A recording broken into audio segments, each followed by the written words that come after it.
पाठ 13 आखिरी चट्टान द लास्ट रॉक। पाठ परिचय चैप्टर इंट्रोडक्शन। इस पर्यटन कथा में लेखक ने प्राकृतिक सुंदरता का वर्णन करने के साथ समाज की कुछ समस्याओं के बारे में भी चर्चा की है। आइए पढ़कर जानें। कन्याकुमारी, सुनहरे सूर्योदय और सूर्यास्त की भूमि। केप होटल के आगे बने बाथ टेंट के बाईं तरफ समुद्र के अंदर से उभरी स्याह चट्टानों में से एक पर खड़ा होकर मैं देर तक भारत के स्थल भाग की आखिरी चट्टान को देखता रहा। पृष्ठभूमि में कन्याकुमारी के मंदिर की लाल और सफेद लकीरें चमक रही थीं। अरब सागर, हिंद महासागर और बंगाल की खाड़ी, इन तीनों के संगम स्थल सी वह चट्टान जिस पर कभी स्वामी विवेकानंद ने समाधि लगाई थी, हर तरफ से पानी की मार सहती हुई स्वयं भी समाधिस्थ सी लग रही थी। हिंद महासागर की ऊंची ऊंची लहरें मेरे आसपास की स्याह चट्टानों से टकरा रही थीं। बल खाती लहरें रास्ते की नुकीली चट्टानों से कटती हुई आती थीं, जिससे उनके ऊपर चूरा बूंदों की जालियां बन जाती थीं। मैं देख रहा था और अपनी पूरी चेतना से महसूस कर रहा था शक्ति का विस्तार की शक्ति। तीनों तरफ से क्षितिज तक पानी पानी था, फिर भी सामने का क्षितिज हिंद महासागर की अपेक्षा अधिक दूर और अधिक गहरा जान पड़ता था। लगता था कि उस ओर दूसरा छोर है ही नहीं। तीनों ओर के क्षितिज को आंखों में समेटता मैं कुछ देर भूला रहा कि मैं हूँ एक जीवित व्यक्ति, दूर से आया यात्री, एक दर्शक। उस दृश्य के बीच में जैसे दृश्य का एक हिस्सा बनकर खड़ा रहा, बड़ी बड़ी चट्टानों के बीच एक छोटी सी चट्टान। जब अपना होश हुआ तो देखा कि मेरी चट्टान भी तब तक बढ़ते पानी में काफी घिर गई है। मेरा पूरा शरीर सिहर गया।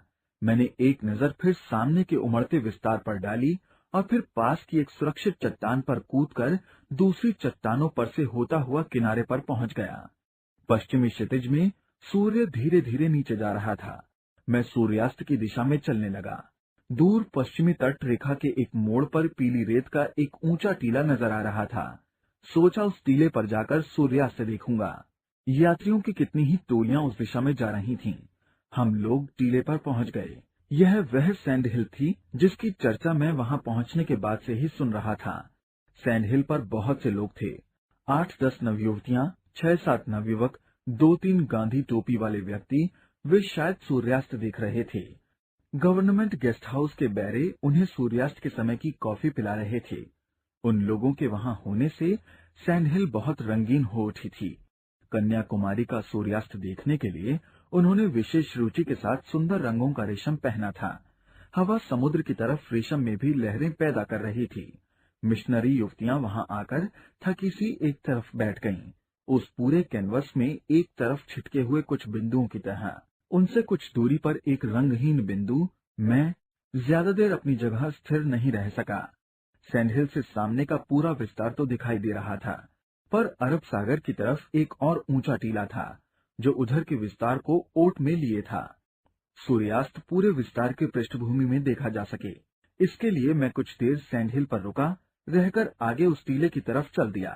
पर रेत पर अकेले कदमों को घसीटता हुआ वहां पहुंचा तो देखा कि उससे आगे उससे भी ऊंचा एक और टीला है।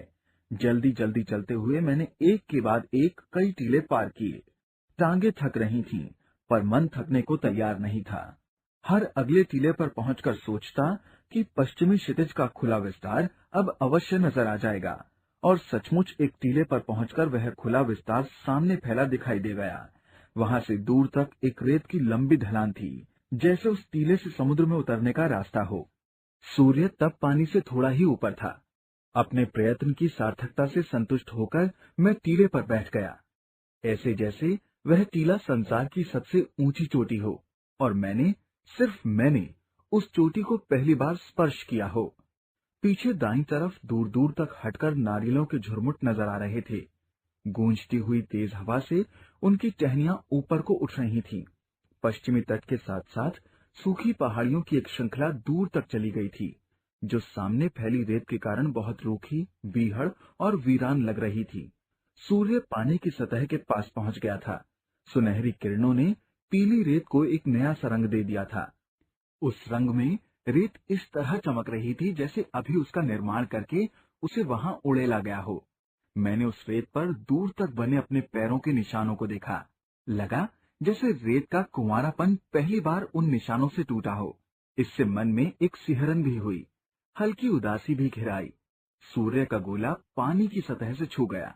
पानी पर दूर तक सोना ही सोना घुलाया, पर वह रंग इतनी जल्दी जल्दी बदल रहा था कि किसी एक क्षण के लिए उसे एक नाम दे सकना असंभव था।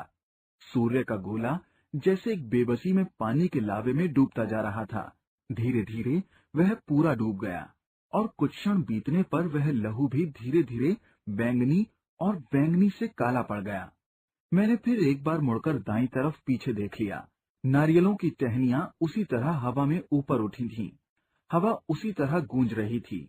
पूरे दृश्य पर स्याही फैल गई थी। वृक्ष एक दूसरे से दूर खड़े झुरमुट स्याह पड़कर जैसे लगातार सिर धुन रहे थे और हाथ पैर पटक रहे थे। मैं अपनी जगह से उठ खड़ा हुआ और मुट्ठियां भींचता खोलता कभी उस तरफ और कभी समुद्र की तरफ देखता रहा। अचानक ख्याल आया कि मुझे वहां से लौटकर भी जाना है। इस ख्याल से ही शरीर में कपकपी भर गई। दूर सैंडहिल की तरफ देखा। वहां स्याही में डूबे कुछ धुंधले रंग हिलते नजर आ रहे थे। मैंने रंगों को पहचानने की कोशिश की, पर उतनी दूर से आकृतियों को अलग अलग कर सकना संभव नहीं था। मेरे और उन रंगों के बीच स्याह पड़ती रेत के कितने ही टीले थे। मन में डर सताने लगा कि क्या अंधेरा होने से पहले मैं उन सब टीलों को पार करके जा सकूंगा। कुछ कदम उस तरफ बढ़ा भी, पर लगा कि नहीं, उस रास्ते से जाऊंगा तो शायद रेत में ही भटकता रह जाऊंगा। इसलिए सोचा बेहतर है नीचे समुद्र तट पर उतर जाऊं। तट का रास्ता निश्चित रूप से केप होटल के सामने तक ले जाए।